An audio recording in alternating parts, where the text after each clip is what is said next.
नमस्कार, रेवटी लाइव में आपका स्वागत है। आपके साथ मैं हूं सिमरन कौर। फास्ट खबरों में आगे बढ़ने से पहले एक बार नजर डालेंगे आज के हेडलाइंस पर। पूजा अर्चना कर किया नदी अस्तित्व बचाओ अभियान का शुभारंभ। पारिवारिक कलह से तंग आकर 28 वर्षीय युवक ने अपने आप को किया मौत के हवाले। राप्ती नदी में नहाते समय 9 साल के मासूम की हुई मौत, घर में पसरा मातम। आजादी के बाद कराया जा रहा है सड़क का निर्माण। एमएलसी प्रत्याशी डॉक्टर रतनपाल सिंह का रामकोला में हुआ गर्मजोशी से स्वागत। और कौशाम्बी जेई चराया खेल ने किसानों को किया आगाह। अब खबरें विस्तार से। उत्तर प्रदेश के चित्रकूट में नदी अस्तित्व बचाओ अभियान के तहत जनपद की सभी नदियों के सीमांकन व उनमें बने चेक डैम्पों में फाटक लगवाने एवं नदियों में नाला नाली डालने से रोकने की मांगों को लेकर जनपद में नदी अस्तित्व बचाओ अभियान के माध्यम से सैकड़ों सामाजिक कार्यकर्ताओं द्वारा पैदल यात्रा कर किया गया जागरूक। इस अभियान में सैकड़ों ग्रामीणों का भी दिख रहा है भारी योगदान। श्रावस्ती में बीती रात पारिवारिक कलह के चलते एक 28 साल के युवक ने अपने ही घर की छत में फंदा डालकर अपने आप को मौत के हवाले कर लिया। बताया जा रहा है कि युवक गलत आदतों का शिकार था, जो अपने घर में बराबर लड़ाई झगड़ा करता था और अपनी मां और बहन से पैसा मांगता था, जिससे तंग आकर उसने आज अपने आप को मौत के हवाले कर दिया। पूरा मामला श्रावस्ती जनपद के थाना मल्हीपुर के जमुनहा बाजार का है, जहां पर रियाज नाम का एक युवक रहता था, जिसके पिता की मौत के बाद सभी भाइयों ने समझौते से मकान की बिक्री कर दी और अलग अलग रहने लगे। रियाज अपनी बहन और मां के साथ एक किराए के मकान में रहता था। रियाज अपने पिता की मौत के बाद गलत संगत में पड़ गया था और अपनी मां बहन को पैसे के लिए प्रताड़ित करता था। अपनी मां से अब तक 2 लाख रुपए भी ले चुका था और जुए में हार चुका था। बीती रात फिर वह एक बार अपनी मां से पैसे की मांग कर रहा था और घर में बवाल कर रहा था। पैसे न मिलने पर रह रहे किराए के मकान में एक कमरे में जाकर छत में फंदा डालकर अपने आप को मौत के हवाले कर दिया। सूचना पर पहुंची पुलिस ने शव को फंदे से उतरवाकर पोस्टमार्टम के लिए भेजा और अग्रिम कार्रवाई में जुट गई। कहाँ रहते हैं? क्या मामला हुआ है आज? आपके कौन लगते हैं जिसने फांसी लगाई है? भाई लगते हैं। हुआ कुछ नहीं था, आपस पैसे के लिए पैसा मांग रहे थे हम लोग। किससे पैसा मांग रहे थे? हाँ, हमसे और अम्मी से पैसा मांग रहे थे और हम लोगों के पास तो था नहीं जी। 2 लाख रुपए पहले दे चुके थे, तो जुआ में खेल के हार गए, नशा करने लगे। तो पैसा मांग रहे थे, हम लोग बोले नहीं है, तो घर में लड़ाई झगड़ा करने लगे और 2 सुबह में किए तो फिर चले गए। कुछ नहीं बोले हम लोग कि चलो गुस्सा है तो कर लिए होंगे ऐसे ही। फिर शाम में आए, दोपहर में फिर लड़ाई झगड़ा किए, गैस जलाने लगे, गैस पे कपड़ा रख दिए जलाने के लिए। तो हम थाने पे गए, दरखास्त दिए तो वहाँ से पुलिस आए तो लेके चौकी पे गए थे, थाने गए यहाँ चौकी पे।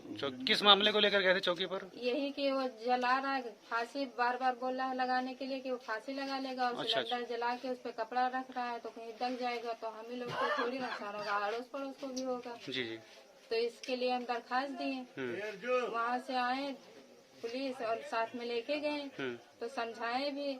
उसके बाद में छोड़ दिए कि अगर घर आएगा तो खाना वाना देना और अगर सोएगा तो सो जाने देना। तो आया फिर झगड़ा करने लगा, तो भाई को भेजे हम कि जाके देख लो, अरे आप बुला लेके आओ, बोला फांसी लगा लेंगे। इतने बीच में हम बाहर निकले, उतने बीच में वो फांसी लगा लिए। अच्छा, कमरे के अंदर भाई चला गया बुलाने के लिए, अम्मी हम बाहर हो गए। अच्छा, फोन करने लगे कि जल्दी लेके आओ, उतने बीच में फांसी लगाए। तो खाना वगैरह खाए थे कि नहीं खाए थे? कुछ नहीं खाए थे, खाना बैठने ही वाले थे कि खाने के लिए हम लोग बोल रहे थे कि खाना खा लो, उतने बीच में खाना वाना सब फेंकने लगा। अच्छा, शादी हो गई थी इनकी कि नहीं होती? शादी नहीं हुई। ठीक। श्रावस्ती जनपद के राप्ती नदी में नहा रही 9 साल की एक मासूम बच्ची की डूबकर मौत हो गई। ग्रामीणों के काफी तलाश करने के बाद जब उसका शव नहीं मिला, तब स्थानीय पुलिस ने आकर शव की तलाश शुरू की। कड़ी मशक्कत के बाद शव को नदी से बाहर निकाला गया, जिसके बाद गांव में सनसनी का माहौल है और घर में मातम पसरा हुआ है। घटना श्रावस्ती जनपद के थाना कोतवाली भिनगा के मध्य नगर का है, जहां पर आज एक 9 साल की बच्ची अपने परिवार वालों के साथ खेत गई थी। तभी खेत के पास बह रही राप्ती नदी में मासूम नहाने लगी। अचानक गहरे पानी की तरफ चली गई, जिसमें डूबने से उसकी मौत हो गई। जब परिवार वालों ने बच्ची की तलाश शुरू की तो बच्ची का कहीं पता नहीं चला। ग्रामीणों ने तथा परिवार वालों ने राप्ती नदी में काफी देर मासूम की तलाश की, लेकिन बच्ची का कहीं पता नहीं चला। सूचना पर पहुंची पुलिस ने राप्ती नदी में रेस्क्यू ऑपरेशन करने के बाद कड़ी मशक्कत से शव को राप्ती नदी से बाहर निकाला और पोस्टमार्टम के लिए भेज दिया। मासूम की मौत के बाद क्षेत्र में सनसनी का माहौल फैल गया है, वहीं मासूम के घर में मातम पसरा हुआ है। इसकी साहब नहाए चली गई हाँ एक जनी मैं नदी में कूदी नहाए करती तब कहन चलो बहनी घरे तब कहन की मौसी रे हम नहाए ले तब नहाइबे जइबे तब हम कहन चलो घटवार रोकिन की मैंने अट्ठी ना नहायो का बोले कौन है सब लड़के बूढ़ जी है ले जाओ बावे जन नदिया सुतरी में बावे नहाए लागी बहन सब गई पीछे नहाए लागी। अब ऐसे धीरे धीरे नहाते गहिलम चली गई गोड़ उठगा बही गई। हाँ। लगभग कई साल कह रहे? अब हम ही ना बताए पे। कौन से गांव का मामला है? मननगर। गोंडा जिले के मुझेना विकास खंड क्षेत्र के ग्राम पंचायत पूरे तेंदुआ में आजादी के बाद कराया जा रहा सड़क का निर्माण आवागमन में होगा सुलभ। जी हां, हम बात कर रहे हैं पूरे तेंदुआ के नवडीहवा मार्ग पर आजादी के बाद ग्रामीणों को आने जाने के लिए कच्चे मार्गों पर आवागमन रहता था, जिस पर बरसात में काफी दिक्कत का सामना करना पड़ता था। यहां के प्रधान आफ्ताब खान ने इस सड़क का खडंजा निर्माण मार्ग शुरू करवा दिया है, जिससे ग्रामीणों में आजादी के बाद इस सड़क पर पहली बार कार्य होने से काफी खुशी जाहिर की है। वहीं प्रधान आफ्ताब खान को नवडीहवा के ग्रामीणों ने धन्यवाद दिया। क्या नाम है? मोहम्मद निशार। कौन से गांव? पूरे तेंदुआ। अच्छा, क्या कराया जा रहा है यहाँ पे खड़ंजा लग रहा है। ये अपना नवडीहवा पक्की रोड से लेके राजीत राम के घर तक ये अपना हो रहा है। और बहुत खुशी की बात है कि ये रोड बहुत जमाने से ऐसे पड़ा था, जब से देश आज़ाद हुआ जब से ऐसे पड़ा था। आज ये हो रहा है तो बहुत खुशी की बात है। किसके द्वारा कराया जा रहा है? ये आफ्ताब खान के द्वारा कराया जा रहा है। हमारे प्रधान है। क्या नाम है? राजकुमार पांडे। अच्छा, क्या कराया जा रहा है यहाँ? यहाँ खड़ंजा का निर्माण कराया जा रहा है। कौन सा ग्राम है? मौजा पूरे तेंदुआ से। अच्छा, किसके द्वारा कराया जा रहा है? आफ्ताब खान प्रधान के द्वारा। अच्छा, कब से शुरू हुआ है? ये शुरू हुआ है 28 साल। अच्छा, क्या था यहाँ पहले? यहाँ मतलब कच्ची थे, कच्ची मार्ग था, नाला वाला जैसे था। आने जाने में बहुत तकलीफ भी होती थी। क्या नाम है?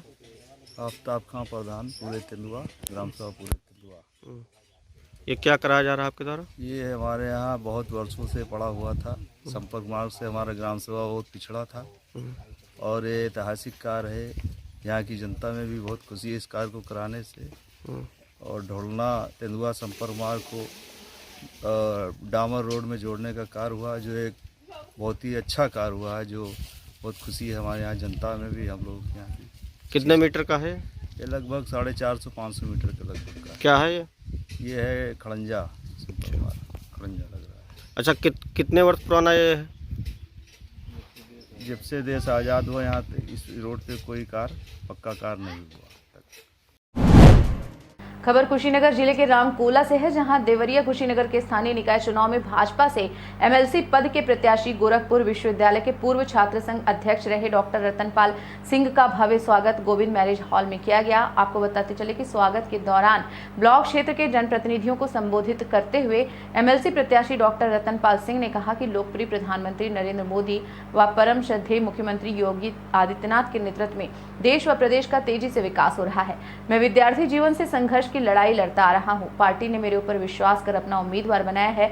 आप मुझ पर भरोसा कर 9 तारीख को मेरे पक्ष में मतदान करें। मैं विश्वास दिलाता हूं कि आपके मान सम्मान के हितों के लिए संघर्षों में कभी पीछे नहीं हटूंगा। इस दौरान सांसद, विधायक, ब्लॉक क्षेत्र के जिला पंचायत सदस्य, प्रधान, क्षेत्र पंचायत सदस्यों सहित पार्टी के कार्यकर्तागण उपस्थित रहे।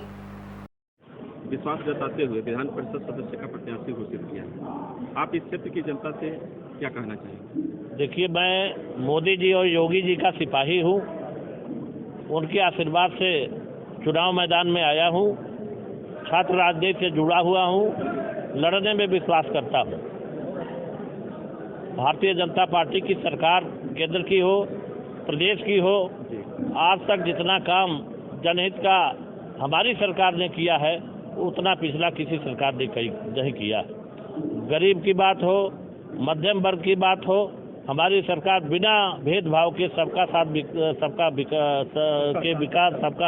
साथ और विकास के आधार पर काम की है।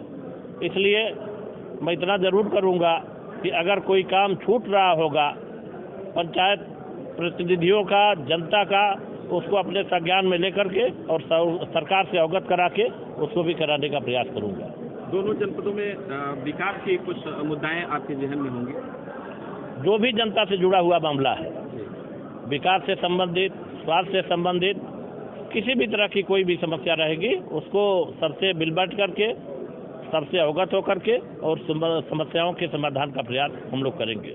हमारी सरकार तो अच्छा काम कर रही है, हम लोग पॉजिटिव सोच के लोग हैं, इसलिए जनता के हित में जो अच्छा से अच्छा काम हो सकता है, जो छूटा हुआ काम है उसको हम लोग इकट्ठा करके कराने का काम करेंगे।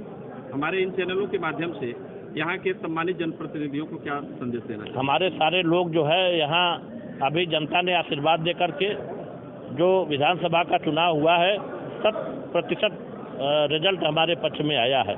हमारे सरकार के काम को देख करके जनता ने मुहर लगाया है। हमारे सारे जनप्रतिनिधि, सारे जो हमारे विधायक हैं, सांसद हैं, ब्लॉक प्रमुख हैं, जिला पंचायत के सदस्य हैं, ये सारे लोग इकट्ठा होकर के सबसे जन समर्थन लेकर के हमारी मदद करेंगे और यह हम लोग भारी मतों से यह चुनाव जीतेंगे। आप छात्र जीवन से ही राजनीति में प्रवेश किए हैं और काफ़ी चर्चाएं आपके नाम की हमेशा होती रहती हैं, तो आप जो है यहाँ के जनप्रतिनिधियों के सम्मान में खरा उतरने का पूरा काम करेंगे? जनप्रतिनिधि तो हमारे भाई है, हम सब लोग मिल करके जनता के मान सम्मान और स्वाभिमान को बढ़ाएंगे। जो भी समस्याएं होंगी हम मिल बैठ करके इकट्ठा होकर के उसको करेंगे, इसलिए कि सामाजिक जीवन में अगर जनता का आशीर्वाद लेना है तो बिना जनता के बीच में रहे, बिना उनकी लड़ाई लड़े, बिना उनका काम किए वो संभव नहीं है। हमारी सरकार ने किया, इसलिए जनता ने उनको जो है अच्छा रिस्पांस दिया है और पूरे प्रदेश में फिर भारतीय जनता पार्टी की सरकार बनी है। उत्तर प्रदेश के कौशाम्बी जेई सराय अखिल अतुल श्रीवास्तव ने किसानों को किया आगाह। सभी विद्युत उपभोक्ता किसान भाइयों से अनुरोध है कि गेहूं की फसल लगभग तैयार है, तेज हवाएं चल रही हैं जिससे शॉर्ट सर्किट से आग लगने की संभावना बढ़ गई है। स्कूल कॉलेजों में परीक्षा हो रही है, विद्युत सप्लाई चलाना आवश्यक है। अतः आप सबसे किसान भाइयों से अनुरोध है कि आपके फसल के पास यदि ट्रांसफार्मर हो या डबल पोल हो अथवा फ्यूज सेट हो तो कम से कम 5 मीटर चारों तरफ की फसल अवश्य काट लें और बढ़िया से सफाई कर दें। इससे आग लगने की संभावना एकदम कम हो जाएगी। अपने भाइयों तथा अपने पड़ोसियों के हित में ये कार्य अवश्य कर लें। विद्युत विभाग आपकी सेवा में सदैव तत्पर है। इस बुलेटिन में फिलहाल इतना ही। बने रहिए UFT लाइव के साथ। नमस्कार।